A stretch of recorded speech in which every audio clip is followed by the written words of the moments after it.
John Rockefeller. Você já ouviu falar esse nome? Um homem que dominou a indústria do petróleo e conseguiu se tornar um dos homens mais ricos da sua época. Esse é o segundo episódio do quadro Cases de Sucesso. Se você gosta desse tipo de conteúdo, se inscreva no canal. Bem-vindo ao Meta Mindset.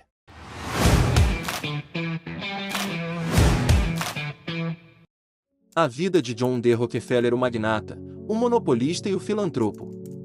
Capítulo 1. As origens de uma lenda. John Davison Rockefeller nasceu em 8 de julho de 1839, em Richmond, Nova York, em uma América ainda rural, de estradas lamacentas e pequenas cidades. Era o segundo filho de William Avery Rockefeller, conhecido como Big Bill, e Eliza Davison Rockefeller. O contraste entre seus pais moldaria sua personalidade. Big Bill era um homem aventureiro e pouco confiável. Charlatão, se apresentava como médico itinerante vendendo elixires milagrosos. Gostava de ostentar, vivia desaparecido e gastava o que ganhava em apostas e diversões. Eliza, ao contrário, era austera, religiosa e disciplinada. Criou os filhos praticamente sozinha, ensinando-lhes a economizar cada centavo e a manter fé em Deus.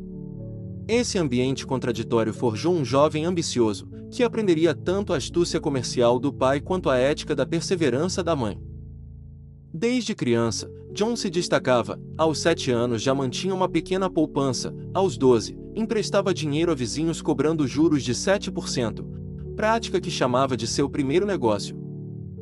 Em 1853, a família se mudou para Cleveland, Ohio, um centro urbano em crescimento. Lá, John começou a trabalhar aos 16 anos como auxiliar em uma firma de transportes, recebendo 50 centavos por dia. Rapidamente se destacou pela habilidade com números, sua pontualidade e sua capacidade de negociação. Capítulo 2. O jovem empreendedor e a Guerra Civil. Em 1855, aos 16 anos, Rockefeller conseguiu um emprego mais estável como contador em uma empresa de grãos. Meticuloso, registrava cada transação em detalhes e impressionava os superiores. Aos 20 anos, com pequenas economias e empréstimos, fundou a empresa Clark e Rockefeller, especializada em corretagem de produtos agrícolas. A Guerra Civil Americana, de 1861 a 1865, trouxe oportunidades e riscos.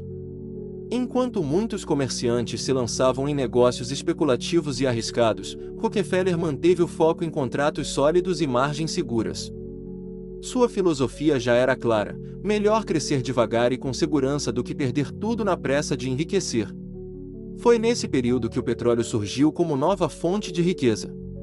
Descoberto em 1859 na Pensilvânia, rapidamente se espalhou como febre especulativa. Enquanto aventureiros corriam para abrir poços, Rockefeller percebeu que o verdadeiro valor estava no refino, especialmente para a produção de querosene, combustível para iluminação em um mundo que ainda não conhecia a eletricidade. Capítulo 3. Casamento e a construção de um lar. Em meio ao crescimento de seus negócios, John conheceu Laura Celestia Sethi Selman, filha de um comerciante e abolicionista respeitado em Ohio. Sethi era culta, religiosa e firme em suas convicções, exatamente o tipo de companheira que Rockefeller buscava. Casaram-se em 8 de setembro de 1864. O lar dos Rockefeller era regido pela simplicidade e pela fé.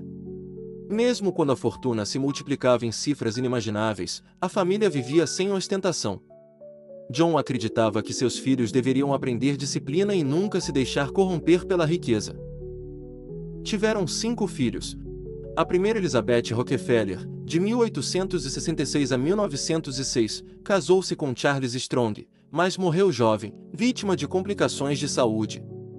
A segunda, Alice Rockefeller, de 1869 a 1870, faleceu ainda bebê, uma perda dolorosa. A terceira, Alta Rockefeller, de 1871 a 1962, casou-se com Parmalee Prentice e foi ativa em obras sociais. A quarta, Edith Rockefeller, de 1872 a 1932, envolveu-se com arte e filantropia, casando-se com Harold Fowler e M.C. Cormick, da família fundadora da International Harvester. O quinto seria um filho homem, o qual deu o nome de John D. Rockefeller Jr., de 1874 a 1960, o herdeiro, que seguiria a tradição filantrópica e deixaria sua própria marca no século XX, financiando o Rockefeller Center e a sede da ONU. Sethi não era apenas esposa, mas também conselheira de John.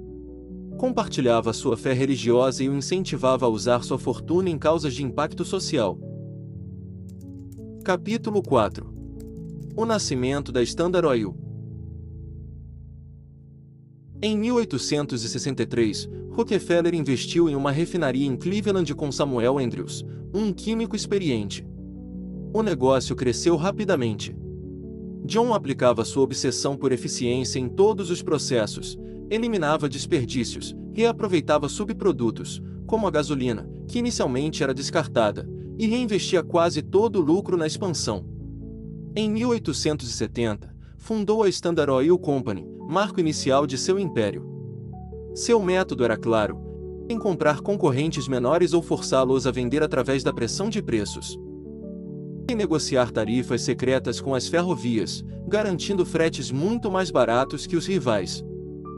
Em controlar não apenas o refino, mas também a distribuição e o transporte. O resultado foi impressionante. Em menos de uma década, a Standard Oil controlava 90% do refino de petróleo dos Estados Unidos. Para administrar tamanha rede, Rockefeller criou em 1882 o Standard Oil Trust, considerado o primeiro grande trust da história. Nele, um grupo restrito de curadores, trustees, administrava dezenas de empresas como uma só entidade. Essa inovação jurídica influenciaria profundamente a economia moderna. Capítulo 5. O homem mais rico do mundo e o barão ladrão. Durante as décadas de 1880 e 1890, Rockefeller atingiu o auge de seu poder. Sua fortuna era sem precedentes, sua empresa dominava o setor e sua figura era reverenciada e temida. Mas a opinião pública era dividida. A imprensa, especialmente jornalistas como Ida Tarbell, o denunciavam como exemplo máximo dos barões ladrões, acusando de práticas desleais, manipulação de preços e corrupção.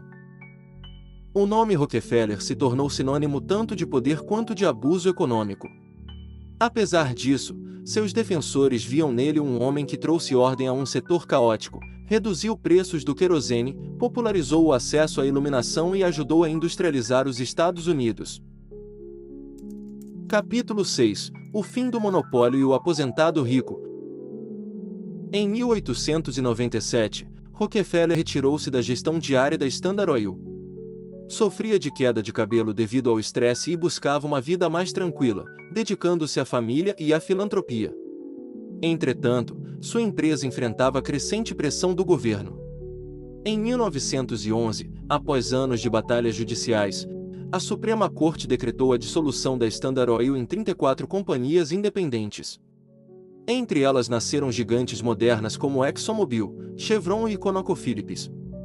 A ironia é que a decisão judicial apenas aumentou sua riqueza. Cada nova empresa valorizou-se no mercado. E como Rockefeller ainda detinha ações, sua fortuna multiplicou-se. Capítulo 7. O magnata filantropo. Rockefeller acreditava que a riqueza era um empréstimo de Deus e que deveria ser devolvida à sociedade. Inspirado por sua fé batista, aplicou parte colossal de sua fortuna em projetos filantrópicos.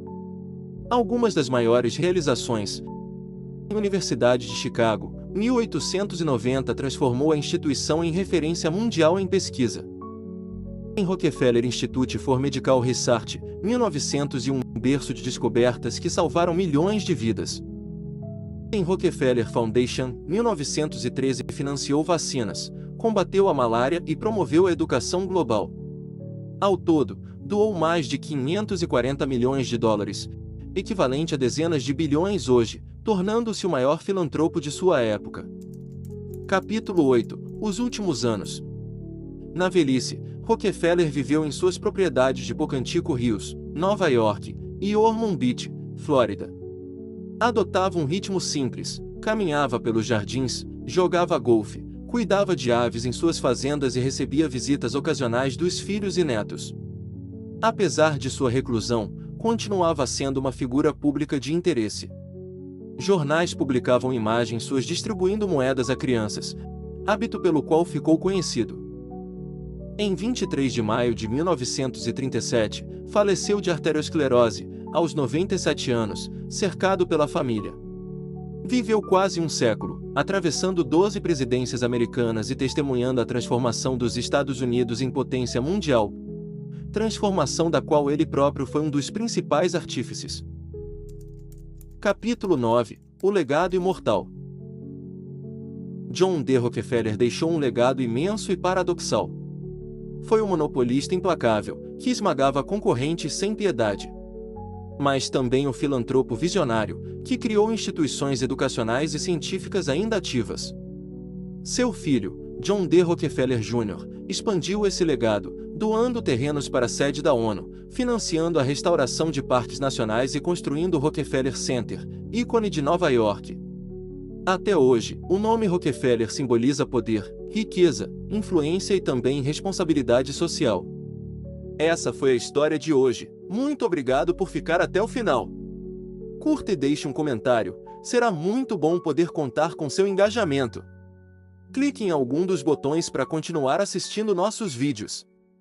Deus abençoe. Até mais!